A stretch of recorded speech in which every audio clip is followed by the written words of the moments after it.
Hello बच्चों, आज हम ज्योग्राफी का एक बहुत ही इम्पोर्टेंट चैप्टर करेंगे जो तकरीबन हर एग्जाम में इससे क्वेश्चन आता ही आता है।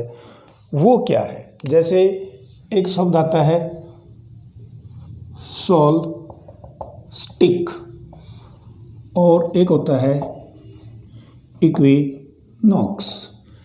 इनके बारे में हमें पढ़ा होगा या जानते होंगे इनके बारे में। सोल स्टिक का मतलब है हिंदी में सन क्रांति और इक्विनॉक्स को हम बोलते हैं क्या? विषु।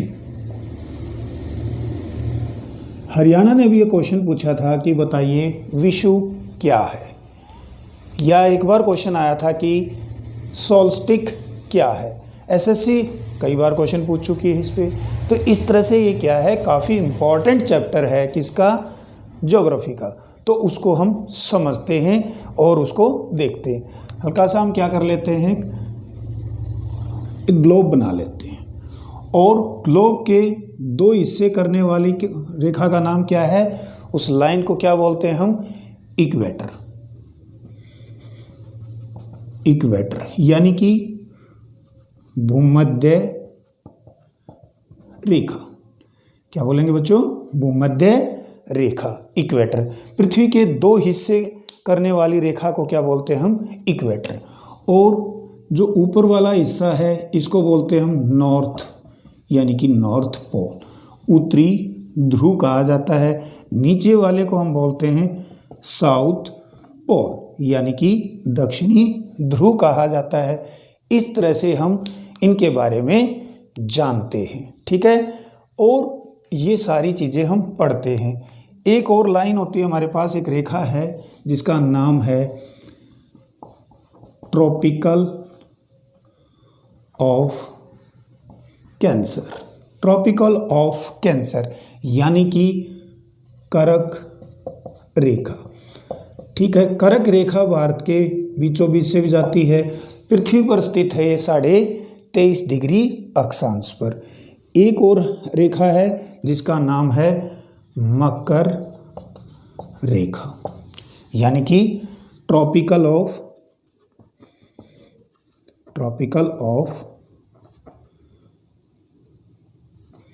कैप्रिकॉर्न।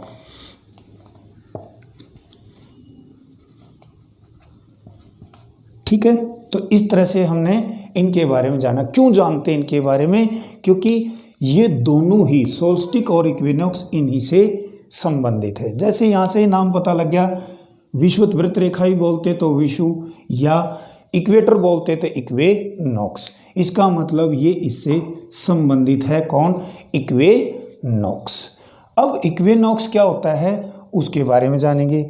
जब सूर्य इक्वेटर पर फोकस करता है तो साल में 2 बार करता है, उसको बोलते हैं इक्विनॉक्स, जिसको हम साधारण भाषा में जानते हैं या नॉर्मल हम पढ़ते थे कि दिन और रात बराबर होना। तो दिन और रात बराबर कब होते हैं? 21 मार्च और 23 सितंबर। दिन और रात बराबर कब होते हैं बच्चों? 21 मार्च 23 सितंबर।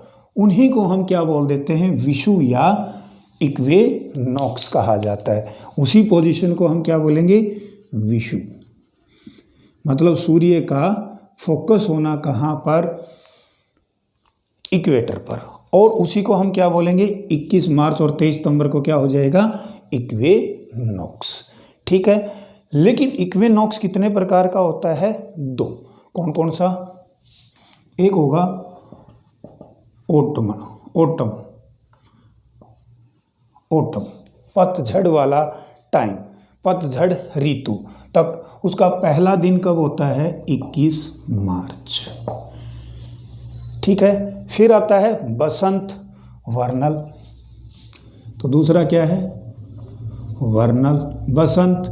तो उसको हम क्या बोलते हैं? 23 सितंबर। तो इसका मतलब क्या है? वर्नल इक्विनॉक्स कब हुआ? 23 सितंबर को। और ऑटम इक्विनॉक्स कब हुआ? 21 मार्च को। आजकल क्वेश्चन इस तरह से पूछने लगे क्योंकि अब वो जर्नल अवेयरनेस की बात करता है, जीए की बात करता है। इस तरह से यहाँ से अब छोटा बड़े पे क्वेश्चन ना आके क्या पूछ रहा है, विशु क्या है, क्योंकि आपकी अवेयरनेस जानना चाहता है, और इक्विनॉक्स क्या है, इस तरह की व्यवस्थाएं पूछता है। फिर सूर्य का फोकस यहाँ पर भी होगा, इतने एरिया में ही सूर्य का फोकस चेंज होता है पृथ्वी पर। इस एरिया को ही हम क्या बोल देते हैं बच्चों, इसको हम बोल देते हैं ट्रॉपिकल जोन। इसको हम क्या बोलेंगे, ट्रॉपिकल जोन। और हिंदी वाले इसको क्या बोलेंगे, उष्ण कटिबंध। इसको क्या कहा जाएगा, उष्ण कटिबंध, यानी कि गर्मी का एरिया है, सूर्य का एरिया है, सूर्य फोकस चेंज करता है। अब आता है सोल्स्टिक। सोल्स्टिक क्या है, तो जब सूर्य इक्वेटर से मैक्सिमम डिस्टेंस पर होता है उसको हम क्या कहेंगे, सोल्स्टिक कहेंगे। क्या कहेंगे, सोल्स्टिक, यानी कि उसको कहेंगे सन क्रांति। क्या कहेंगे बच्चों, सन क्रांति कहेंगे। तो सूर्य एक बार यहाँ भी आएगा तो क्या होगा, सोल्स्टिक होगा, यानी कि सन क्रांति होगी। तो संक्रांति की पोजीशन भी बच्चों कितने प्रकार की हुई, 2। ठीक है, संक्रांति भी कितनी हुई, 2। कौन कौन सी, अब एक तो संक्रांति कब होगी, जब सूर्य कर्क रेखा पर होगा तो हमारे यहाँ क्या होगी, नॉर्थ हेमिस्फीयर में क्या होगा, गर्मी होगी। और गर्मी होगी तो उस तरह से हम इसको क्या कहेंगे,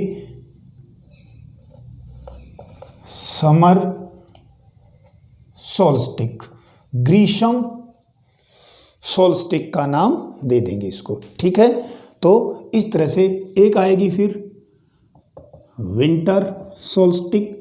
विंटर सोल्स्टिक का मतलब ही क्या है, सर्द ऋतु, मतलब सर्दी की ऋतु आ जाए, शीत ऋतु, शीत ऋतु की बात करेंगे। कई जगह पर इसको ही सर्द ऋतु, सर्द कहा जाता है,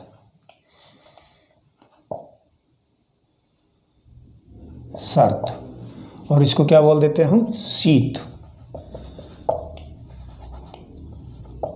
शीत ऋतु। तो शीत ऋतु के बारे में, तो कितनी ऋतुएं बन जाती हैं हमारी, 4 ऋतुएं यहाँ पर बन जाती हैं। किसकी वजह से, सूर्य के फोकस चेंज करने के कारण। तो यहाँ पर क्या होगा, 21 जून, आपने पढ़ा भी होगा, 21 जून उत्तरी गोलार्ध का सबसे बड़ा दिन है, 22 दिसंबर सबसे छोटा दिन है। यानी कि क्या कह सकते हैं, 21 जून और 22 दिसंबर। 22 दिसंबर ये क्या है, ये तो हो गया छोटा दिन और ये हो गया बड़ा दिन। किसका, नॉर्थ हेमिस्फीयर का, उत्तरी गोलार्ध का। इस तरह से जैसे ही हम दक्षिणी गोलार्ध में, साउथ हेमिस्फीयर में जाएंगे तो 22 दिसंबर क्या हो जाएगा, सॉरी उल्टा हो गया, ये दक्षिणी गोलार्ध का हो जाएगा।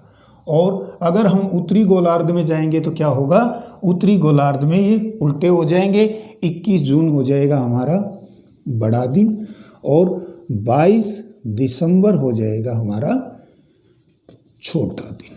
इस तरह से व्यवस्था बनती है। ठीक है, ये क्या है, इसके बारे में अभी हम और डिटेल देखते हैं, क्या करते हैं।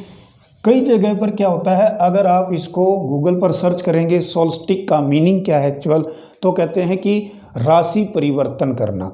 तो ये हमारे ज्योग्राफी से हटकर इसका मीनिंग देना स्टार्ट कर देता है कि राशि परिवर्तन करना। यहाँ हम पढ़ेंगे लैटिट्यूड, यानी कि अक्षांशों को चेंज करना, क्या कहलाएगा, सोल्स्टिक। जैसे हम नॉर्मली पढ़ते भी हैं, बात भी करते हैं, लेकिन हम नॉर्मल भाषा में इसको संक्रांति ना बोलकर क्या बोल देते हैं, सकरात बोल देते हैं। जैसे मकर संक्रांति ना कहकर हम क्या कह दें इसको, मकर संक्रांत है, लेकिन लिखा क्या होता है, संक्रांति लिखा होता है। और हमने क्या बनाना स्टार्ट कर दिया, संक्रांत बनानी स्टार्ट कर दी। अगर आप गुजरात के अंदर जाकर इनके बारे में समझेंगे तो वो क्या बताएंगे, उत्तरायण, सूर्य का उत्तर की तरफ आना, तो वो भी क्या है, इसको एक फेस्टिवल के रूप में मनाते हैं। फेस्टिवल ही क्यों मनाया जाता है इन क्रांतियों पर, इन चीज़ों पर, क्योंकि यहाँ का किसान है, भारत क्या है, कृषि प्रधान देश है। तो इस तरह से यहाँ पर क्या होगा, किसान है जो कि कृषि कार्य कर रहा है, वो अपनी फसल बो चुका है, अब उसको क्या चाहिए, सूर्य की सौर ऊर्जा की ज़रूरत है। तो जैसे ही सूर्य इधर आना स्टार्ट होगा तो वो एक फेस्टिवल के रूप में मनाएगा। सूर्य एक रेखा पर, एक लाइन पर एक महीना रुकता है। इस तरह से कह सकते हैं कि यहाँ पर एक महीने के बाद वो अपनी राशि परिवर्तन करेगा और इस तरह से वो आगे बढ़ जाएगा। अब इन चीज़ों के बारे में हमें पता लग गया कि ये क्या क्या होते हैं। तो सोल्स्टिक और मेरे हिसाब से आप इक्विनॉक्स समझ चुके। इक्विनॉक्स क्या है, पृथ्वी पर दिन और रात बराबर होना। सोल्स्टिक क्या है, दिन और रात छोटे बड़े हो जाना। क्लियर है। और उत्तरी गोलार्ध में सबसे बड़ा दिन कौन सा है बच्चों, 21 जून। और बड़ा दिन कौन सा हो गया, 21 जून। छोटा कौन सा हो गया, 22 दिसंबर। यहाँ क्या हो जाएंगे, उल्टे हो जाएंगे। किसकी वजह से, क्योंकि सूर्य यहाँ पर फोकस करेगा। कब करेगा, 22 दिसंबर को फोकस करेगा। इस तरह से उत्तरी गोलार्ध में सूर्य लंबे समय तक रहेगा। कब रहेगा, 22 दिसंबर और 21 जून में। अगर हम यहाँ पर और अच्छे से जानना चाहते हैं, मकर रेखा पर एक देश, एक महाद्वीप है ऑस्ट्रेलिया। ऑस्ट्रेलिया में देखेंगे तो वहाँ पर दिसंबर में क्या होती है, गर्मी ज़्यादा होती है। ठीक हो गया। अब आपसे एक क्वेश्चन है कि आपको ये चीज़ें समझ में आ गई होंगी, क्योंकि 4 चीज़ हैं, हम याद कर लेंगे। लेकिन कई बार एक क्वेश्चन पूछा जाता है बच्चों कि बताइए कि सबसे बड़ा दिन कौन सा है। क्या क्वेश्चन आया, सबसे बड़ा दिन कौन सा है। तो हमारे लिए यू एग्जामिनर ये ऑप्शन भी देगा और एक और देता है 25 दिसंबर। ठीक है बच्चों, दिन और रात पृथ्वी पर बराबर होते हैं तो ये है, लेकिन दिन बड़ा होगा ये उसने क्या नहीं किया। आपको यहाँ फोकस करना है, ध्यान देना है कि 21 या ये चीज़ें भरने से पहले, 21 जून या 22 दिसंबर भरने से पहले आपको सोचना है कि वो एग्जामिनर क्वेश्चन क्या पूछ रहा है। अगर वो उत्तरी गोलार्ध का बड़ा दिन पूछ रहा है, दक्षिणी गोलार्ध का बड़ा दिन पूछ रहा है तो आप बताएंगे, अदरवाइज इनमें से नहीं कहेंगे, क्योंकि एग्जामिनर ने, ध्यान दो, क्वेश्चन क्या पूछा, बताइए सबसे बड़ा दिन कौन सा है। तो सबसे बड़ा दिन, क्योंकि बड़े दिन की हम छुट्टी मनाते हैं 25 दिसंबर, लेकिन कन्फ्यूज़न हो जाती है कि यहाँ तो हमें बड़ा दिन ये बताया गया था और उत्तरी गोलार्ध में छोटा दिन क्या बताया गया था, 22 दिसंबर। 3 दिन बाद ही बड़ा दिन कैसे आ गया। लेकिन हमने छुट्टी को सेलिब्रेट किया और आराम से इस चीज़ को, आज हम इसको क्रिसमस डे भी कहते हैं, बड़ा दिन भी कहते हैं। तो आपको कमेंट्स करके बताना है कि 25 दिसंबर बड़ा दिन क्यों है। ठीक है, और मिलते हैं अगली वीडियो में। आपको ये अच्छा लगा होगा, आई होप मुझे ये आपको समझ में भी आ गया होगा, आपको याद भी रह जाएगा। तो आप क्या कर सकते हैं हमारे लिए, आप एक लाइक कर सकते हैं, सब्सक्राइब कर सकते हैं। इस तरह से आप हमारे चैनल को लाइक एंड सब्सक्राइब करें। थैंक यू, मिलते हैं अगली वीडियो में।